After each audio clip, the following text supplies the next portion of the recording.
ಎಲ್ಲ ನನ್ನ ಪ್ರೀತಿಯ ವೀಕ್ಷಕರಿಗೆ ನಿಮ್ಮ ರಘುರಾಮ್ ಮಾಡುವ ಆತ್ಮೀಯ ನಮಸ್ಕಾರಗಳು. ಮತ್ತೆ ನಿಮ್ಮ ರಘುರಾಮ್ ಬಂದು ಈ ಸಿನಿಮಾ ಸರಸ್ವತಿಯಲ್ಲಿ ಇನ್ನೊಂದು ಹೊಸ ಸತ್ಯ ಕಥೆನ ಹೊತ್ತು ತಂದಾಯಿತು. ಈಗ ನಾನು ಹೇಳಿಕೊಟ್ಟಿರೋ ಗೀತೆ ಜೀವನ ಚಕ್ರ ಚಿತ್ರಕ್ಕೆ ಸಂಬಂಧಪಟ್ಟದ್ದು. ಅದರಲ್ಲಿ ಒಂದು ಸೂಪರ್ ಡೂಪರ್ ಹಿಟ್ ಹಾಡಿದೆ, ನೀವು ನೋಡಿರ್ಬೋದು.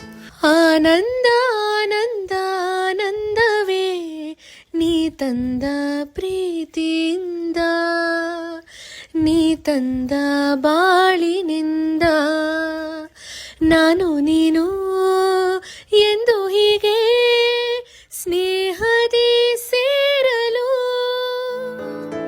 ತುಂಬ ಅದ್ಭುತವಾದ ಗೀತೆ. ರಾಜ ನಾಗೇಂದ್ರ ಅವರ ಕಂಪೋಸಿಷನ್ನು, ಚಿ ಉದಯಶಂಕರ್ ಅವರ ಸಾಹಿತ್ಯ, ನಮ್ಮ ಭಾರ್ಗವ ಸರ್ ಅವರ ನಿರ್ಮಾಣ ಹಾಗೂ ನಿರ್ದೇಶನದ ಚಿತ್ರ.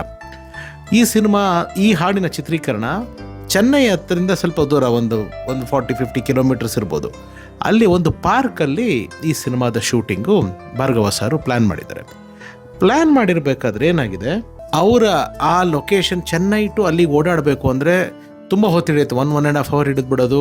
So time consumption. ಅದಕ್ಕೆ ಆ ಪಾರ್ಕ್ ಎಲ್ಲಿದೆ ಅದರ ಹತ್ರನೇ ಟೆಕ್ನಿಷಿಯನ್ಸ್ಗೆ ಎಲ್ರಿಗೂ ರೂಮ್ಸ್ಗಳನ್ನ ಅರೇಂಜ್ ಮಾಡಿದರೆ. ಬಟ್ ಆ ಚೆನ್ನೈ ಬಿಸಿಲಲ್ಲಿ AC ರೂಮ್ ಇದ್ದಿದ್ದು ಒಂದೇ ಒಂದು, ಅಂದರೆ ಇವರು ಶೂಟ್ ಮಾಡೋ ಜಾಗದ ಹತ್ತಿರ. ಆವಾಗ ಏನು ಮಾಡಬೇಕು ಅಂತ ಗೊತ್ತಿಲ್ಲದೆ ವಿಷ್ಣು ಸಾರು ಭಾರತೀಯಮ್ಮ ಎಲ್ಲ ಬಂದಿದ್ದಾರೆ.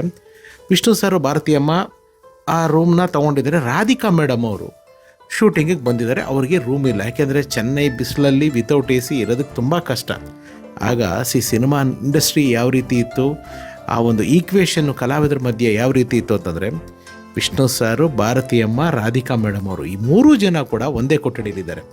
ಯಾಕೆಂದರೆ ಬೇರೆ ಆಪ್ಷನ್ ಇರಲಿಲ್ಲ. ರೂಮು ಚೆನ್ನೈಯಿಂದ ಅಪ್ ಆ್ಯಂಡ್ ಡೌನ್ ಮಾಡೋಷ್ಟೊತ್ತಿಗೆ ಇವಾಗ 2 ದಿವಸ 3 ದಿವಸದಲ್ಲಿ ಮಾಡಬೇಕಾಗಿರೋ song, number of working days ಜಾಸ್ತಿ ಆಗೋದು, ಬಜೆಟ್ ಜಾಸ್ತಿ ಆಗೋದು. ವಿಷ್ಣು ಸಾರು, ಭಾರತೀಯಮ್ಮನೇ ರಾಧಿಕಾ ಅವ್ರ ಹತ್ರ ಮಾತಾಡಿ ಎಲ್ಲರೂ ಒಟ್ಟಾಗಿದ್ದು ಆ ಹಾಡನ್ನ ಮುಗಿಸಿದ್ದಾರೆ. ಆ ಚಿತ್ರೀಕರಣ ಅಂದ್ಕೊಂಡಿದ್ದ ಟೈಮಲ್ಲಿ ಮುಗಿಸಿದ್ದಾರೆ. ಆಮೇಲೆ ಜೀವನ ಚಕ್ರ ಅನ್ನೋ ಒಂದು ಸಿನಿಮಾ ವಿಷ್ಣು ಸರ್ ಅವರಿಗೆ ತುಂಬ ಹತ್ತಿರವಾದಂಥ ಸಿನಿಮಾ. ಭಾರ್ಗವ ಸರ್ ನನ್ನ ಹತ್ರ ಮಾತಾಡ್ತಾ ಯಾವಾಗಲೂ ಹೇಳೋರು, ಜೀವನ ಚಕ್ರ ಪಾರ್ಟ್ 2 ಮಾಡೋಣ ಬಾಬಿ, ಸಖತ್ತಾಗಿದೆ ಪಿಕ್ಚರು, ಈ ಥರ ಯಾವಾಗಲೂ ವಿಷ್ಣು ಸರ್ ಹೇಳೋರಂತೆ. ಆ್ಯಂಡ್ ಪರ್ಟಿಕ್ಯುಲರ್ಲಿ ಕ್ಲೈಮ್ಯಾಕ್ಸ್ನ ಅವರು ರೀಲ್ನ ಹಾಕಿಸ್ಕೊಂಡು ತುಂಬ ಸತಿ ನೋಡಿ ಬಹಳ ಎಮೋಷ್ನಲ್ ಆಗಿ ಹತ್ತಿದ್ದು ಉಂಟಂತೆ.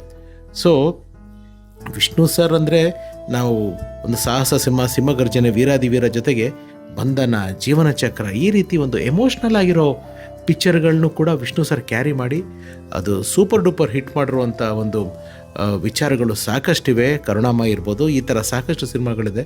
ಸೊ ಜೀವನ ಚಕ್ರ ಪರ್ಟಿಕ್ಯುಲರ್ಲಿ ನನಗಂತೂ ಪರ್ಸ್ನಲಿ ಹೇಳಬೇಕಂದ್ರೆ, ಹೆಣ್ಮಕ್ಳು ತಂದೆ ಆಗಿರೋ ಪ್ರತಿಯೊಬ್ಬರಿಗೂ ಅದು ಭಾಳ ಹತ್ತಿರ ಆಗುತ್ತೆ, ಅದು ಕನೆಕ್ಟ್ ಹಾಕ್ಕೊಂಡೇ ಹೋಗುತ್ತೆ. ಸೊ ಒಂದು ಸಿನಿಮಾದ ಹಿಂದೆ ಅಥವಾ ಒಂದು ಚಿತ್ರದ ಹಿಂದೆ ಸಾಕಷ್ಟು ಈ ರೀತಿ ಸ್ವಾರಸ್ಯಕರ ವಿಚಾರಗಳು ನಡೆದಿರುತ್ತೆ.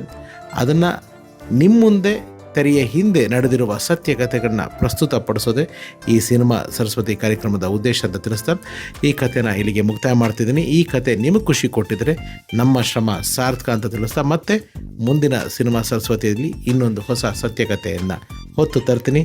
ಅಲ್ಲಿವರೆಗೂ ಎಲ್ರಿಗೂ ನಮಸ್ಕಾರ. ಸರ್ವೇ ಜನ ಸುಖಿನೋ ಭವಂತು. ನಾನು ನಿಮ್ಮ ರಘುರಾಮ್. Love you all.